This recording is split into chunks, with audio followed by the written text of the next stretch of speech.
Super 8 is the Coliseum, an 8-man knockout tournament. 7 fights, 1 night, only 1 winner. These are modern-day gladiators. November 2014, the inaugural Cruiserweight Super 8 last man standing. After an epic night of KOs, controversy and boxing skills, Australian Brad Pitt emerged victorious. Fighting out of the red corner! One judge may have given it a draw, but Brad Hollywood Pitt, he did the business. Leaving 7 bruised egos to pick up the pieces and rebuild their career. Now I've got a feel of the whole atmosphere thing and getting ready for the next fight kind of thing. So yeah, I'm pretty confident. Fast forward to March 28, 2015, Horncastle Arena, Christchurch, a city that knows so much about getting back up after being knocked down. 5 warriors are back to battle for redemption in the Super 8 Coliseum. Life kind of just teaches you lessons you learn from, but this time I've learned my lesson. Don't like losing. This is going to be the biggest professional boxing event Christchurch has ever seen, and the card lends itself to people want to be there. There's a lot of interest in the Slogger versus the Blogger, Cameron Slater versus Jesse Ryder.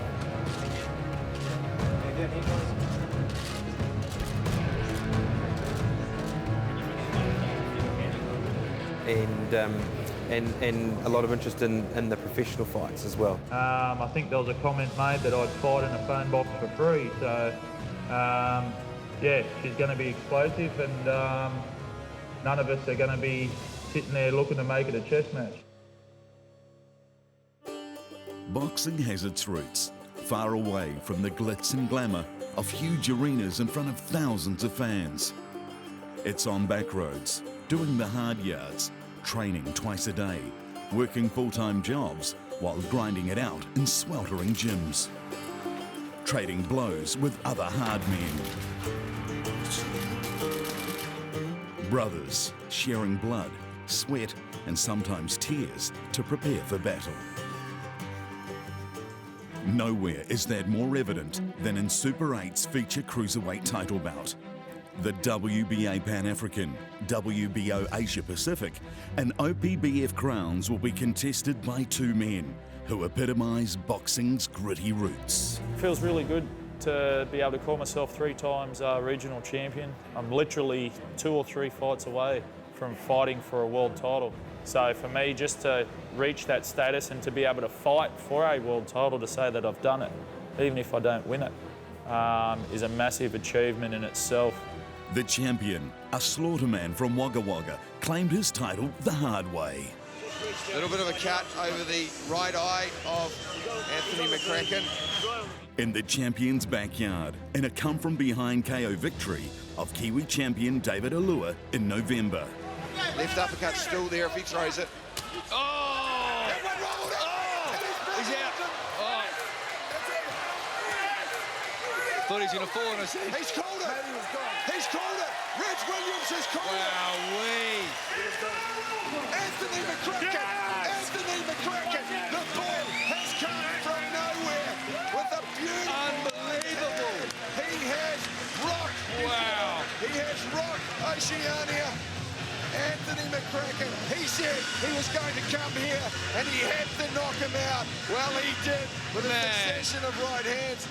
David Alua, well, he has been upset. I think I just said a swear word on TV, and my apologies, but I was really concerned that the ref wasn't going to save him because he was just about to get iced with a punch that he didn't need to cop, so thank goodness that didn't happen because he was out, he was fatigued, he was gone, he was hurt.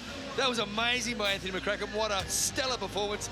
Without doubt, the best victory of this Trojan's career. I'm so happy for him. And the new WBA Pan-African, WBO Asia Pacific, and OPFB Cruiserweight Champion, Anthony the Bull McCracken! I was training 3 hours a day and working 12 hours a day.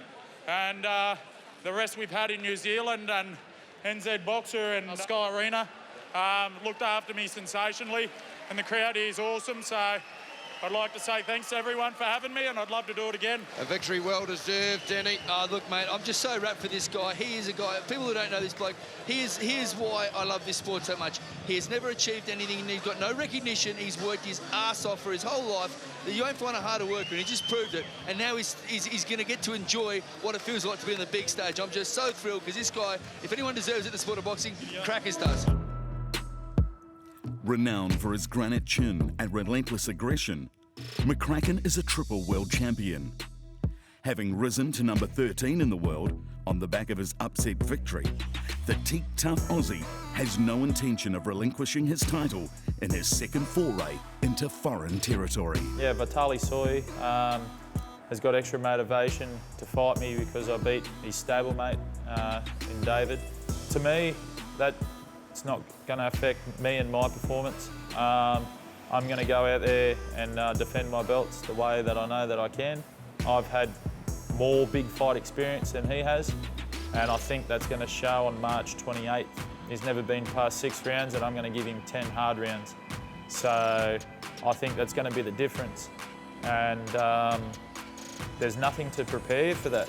Crackers looks a bit, his eyes look fresher than Dave's at the moment. Watch your head. He's hungry too. Punch out of there. Oh, good body shot by McCracken. Eats the left hook on the way in, but landed 2 for his troubles, McCracken. McCracken looking fresh. Dave's got to suck in the air. Good jab by McCracken. Lua walking forward. He just needs to walk forward there when he's in that clinch. That's a big jab there, sledgehammer jab. People ask, how does it feel when you're in this type of situation? Mike, I reckon it feels, there's nothing worse than this. Your whole body's burning. It's full of lactic acid. You just want to lie down in a bath of sun-kissed with a big straw and go to sleep. Well, going to sleep is an option. This is the boxing ring. David Alua, he's starting to fatigue. This is the 6th round. McCracken, though, good shot by David McCracken. He's wobbling him.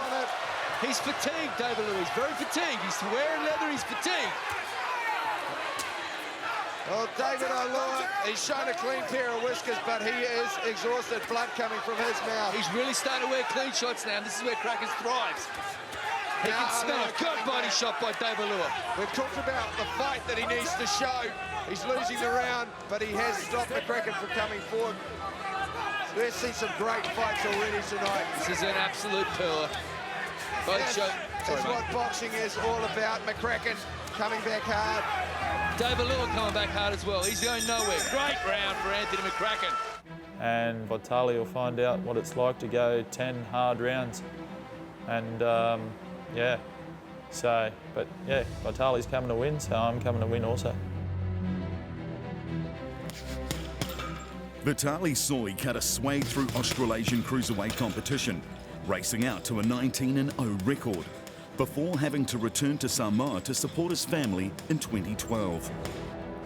Able to have only 2 mediocre bouts in 2 years, the Samoan slugger looked consigned to the scrap heap of wasted talent at 21-0, driving a taxi in the islands to make ends meet.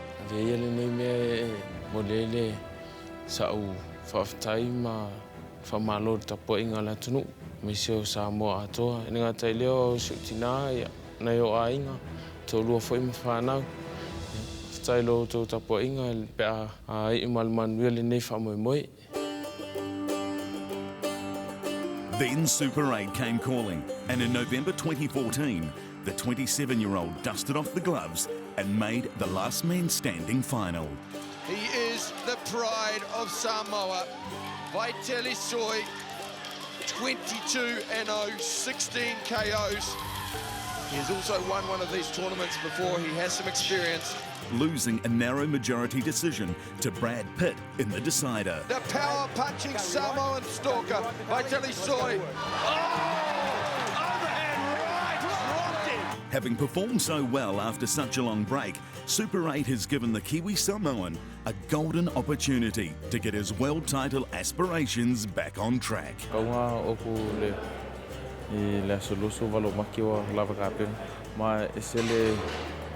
Le commission le super elengo ye koma le kalonga le o ka penga mo maki kalonga le mo maki sifulu commission ale super elengo ye koma le kolwa commission e mo malolo ia mo ke mingi ia whai mala ngo le whai onga mwhai ngā ka alo I fusikele alo lang. Ia mau ele ranki le word le lang I mwhai ngō fie ma wawenga o I fusikele alo lang I pionga. Ia ngi. Anthony McCracken ne ke loa skaka o leva. Muskaka ka alo mai ke loa McCracken ne fit. Stay fit. Ka penga ma ku whamu mai le li. Jangan lawan dia lah le kenya ka penga ia le o mai la sulu halo. And the yelps and the screams ringside are abounding. The Samoan community has come out in force. Samoa lo ka po inga ke ma mi lo lang mo le na kom fainga linga kai leo kam Samoa ma kam fanga wala ko lo ko venga ni mo Samoa so se me ya ma ki ngeia kam fai asolo valo maki o kam fai suia ya le sempingi le lo ma ho foi kam fai ave mo Samoa. It's an interesting one for the main event. Vitaly Soy is a power puncher. He's renowned for doing that. I don't believe he's been over 6 rounds before in his life. You saw the bull McCracken, Anthony McCracken, strong, determined. As the fight went on against David Aloha, he got stronger and stronger. He is one of those guys with sheer will, determination, and he just throws him. And I think if it goes to the later rounds, I think McCracken wins it. Otherwise, Vitaly Soy has to knock him out early within the 4 to 6. But don't forget, McCracken's been in there with the likes of Shane Cameron and other noted big bangers, so he's no stranger to that. And he'll come prepared. It's going to be an awesome bout. I was training 3 hours a day and working 12 hours a day. I'd like to say thanks to everyone for having me, and I'd love to do it again. When I heard that fight was going to happen, I'm going, oh my God, that's like 2 bulls in a china shop taking it. You know, you got Anthony the Bull McCracken. I fought Anthony a few years ago as a cruiserweight, and he's a tough campaigner. Vitaly Soy, I've done some rounds with him too. He's a tough man as well. So, and everyone's seen Vitaly Soy, or seen both of them in the last Super 8, format. So it was really good, and I think this is certainly going to be a fight of the year. McCracken seems like a real rough customer, and he comes to fight, and he's very durable. So if Soy doesn't get rid of him in the first 5 rounds, he's got his hands full, as we've seen with David Aloha, which I did watch that fight, that, he's going to be in your face, and he's going to be right there. I've got to beat Vitaly March 28th to keep going with it. Otherwise, it's all over. In the same sense that Soy is power, and he's a decent fighter. Maybe he's been off for a while, but that doesn't matter. It matters is the hunger of the fighter. So I think the hungrier of the 2 guys will probably get a victory that night. So it's going to be an interesting fight to see. I think that, it'll be something to watch. In addition to the main event Super 8, 2 charity bouts at the Christchurch event will raise money for kids' charity Kids Can. Win or lose, at the end of the day, the charity is the one that wins. So it doesn't matter who ends up on the canvas. My goal is to last the 3 rounds and not get knocked over. And that's going to be tough, but it's part of life's challenges. I thought about it for a couple of days and decided that it was something I wanted to put my name to, and I'm happy to do that. The Nth Degree's actually raised just shy of $1 million in the last 5 years for various charities throughout Christchurch, and so having a charity element to our events is a very important thing for us. Charity-wise is one of the reasons for doing it. Kids can, fighting against child poverty in New Zealand, so it's a good cause to, make money for. It's a very good thing for these children. I was actually at the school and got to meet a lot of the kids, and everything helps. To give these kids something that they don't have. Growing up poor as I did, that would have been something special for me as a child to have some new clothes once in a while or some warmer clothes. It's definitely a great thing to see, people helping out and the community getting together and doing all the right things for people. Monty Beetham Jr. is one of New Zealand's most recognisable sporting heroes, playing uncompromising league for the Kiwis, captaining the Warriors over 6 years with the NRL, and appearing in over 100 first-grade games. Notorious as a hard man, Beetham was once voted as the man opposition players least wanted to pick a fight with in an NRL players poll. Yeah, a lot of people thought I was retired from the sport of boxing, but if you remember my last fight, I said that potentially if the phone calls, that I will answer that call because I love boxing. However, the phone didn't call. My Twitter went crazy. And there was a bloke called Adam Hollyoake, the big mouth, who was challenging me and just kept carrying on, and he got his boys behind the scenes like Aaron Flintoff and crew to really get amongst it to force home the issue that he wants to fight me. And I came out and said, look, be careful what you wish for, and the rest is history. After a lot of people on both sides of the social media world getting up in arms on my side and his side, we've got a fight on the 28th of March. Adam Hollyoake has played a dangerous game, baiting Monty Beetham in social media to accept a challenge to fight him for charity.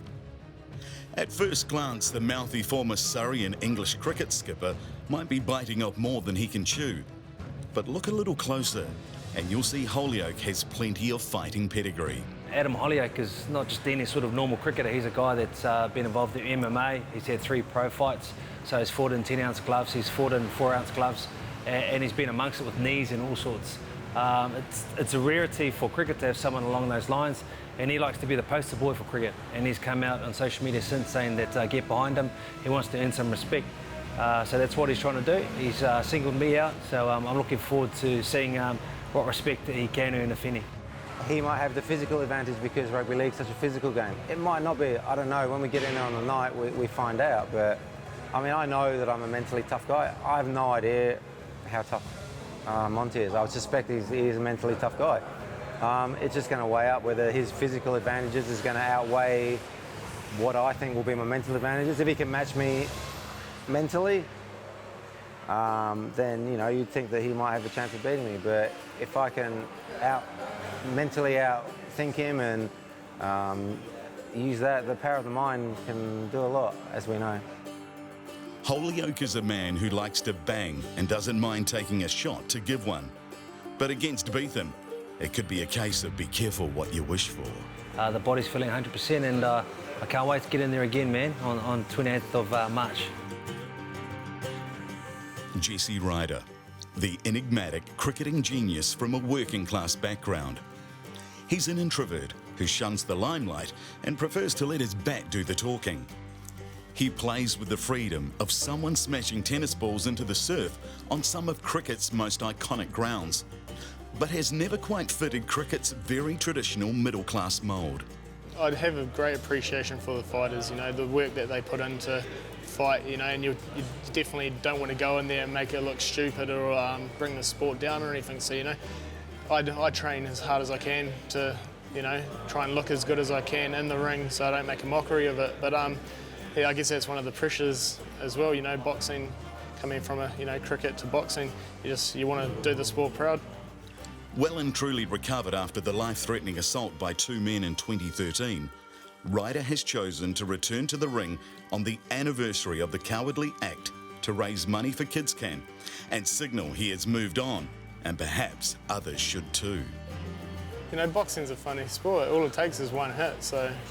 And, you know, apparently he's been talking himself up and stuff like that, so, you know, I reckon I'm in for a challenge. You know, I haven't been doing as much as I'd like as I'm still playing, but, you know, hopefully come March 28, I'm good to go. I've seen a bit of Well Oil, and I've seen him on the pads with Henry Schuster, who's a well-accomplished trainer. And I know Well Oil's well respected in what he does. But, man, you're not behind a desk anymore. You're in the middle of the square office against a guy who's a current athlete. Basically, it's a physical metaphor for what I do on a day-to-day basis anyway. You know, I'm punching people using the keyboard and my words, and basically someone said, well, how about putting your body on the line where your mouth usually goes? So I was happy to do that. Jesse has stood up as well. You know, anyone who gets in a ring, after what I've been going through with the training and stuff like that, anybody who gets in the ring's got my admiration. And people who stand on the sidelines and pretend that they know what it's like, unless they've got in the ring, they really haven't got a clue. Every man has his own motivation for stepping through the ropes into the squared circle. into a testing ground of pain and the promise of redemption. Woo. Thinking about it now, man, I'm not losing this time. This time I'm coming for the whole shebang. And I know what these boys can do. You know, as fast as me, they don't move like me. I move differently, you know what I mean? They don't think like me either. Before I wasn't mentally right, I had some issues going on at home and lost a father, and you know, every day I'd wake up, wasn't sure if I was gonna have to fly home because he passed on. And so mentally I wasn't there for boxing, and you know, right now my house is in order, so now my professional life's gonna be in order. I feel a lot better, more confident. You know, 3 wins in one night is gonna be like a blood transfusion for me, mentally and my career. In politics and what I'm doing, people want to find the easiest thing that they can get you on. Last year, they tried to be really complex and get me, and it didn't succeed. So then they've resorted back to calling me a big fat bastard. By the end of this, by the time I step into the ring with Jesse, no one's going to be able to call me a big fat bastard. Whether it's Jesse Ryder fighting to leave the past behind, Cameron Slater walking the talk for charity, or Monty Beetham silencing a Twitter troll, this is where the talking stops and the action begins. Lance Bryant and Israel Adesanya are back to prove the judges wrong. Monty Fili-Maia is looking for the approval of his trainer, and Brian Minto, the favourite, is out to silence the critics. When I got in against Joseph Parker, I ran around the ring like I was a runner, and that wasn't me that night. Title holder Anthony McCracken is intent on defending his crown, proving his November victory was no fluke. And Soy, the challenger, intent on avenging his gym mate and re-establishing the mana of his gym as he pursues a world title shot. But when the final bell tolls and the dust settles, there will be victors and vanquished. This is the Rockstar Energy Drink Super 8 Arena, where redemption is on the line and respect is earned the hard way.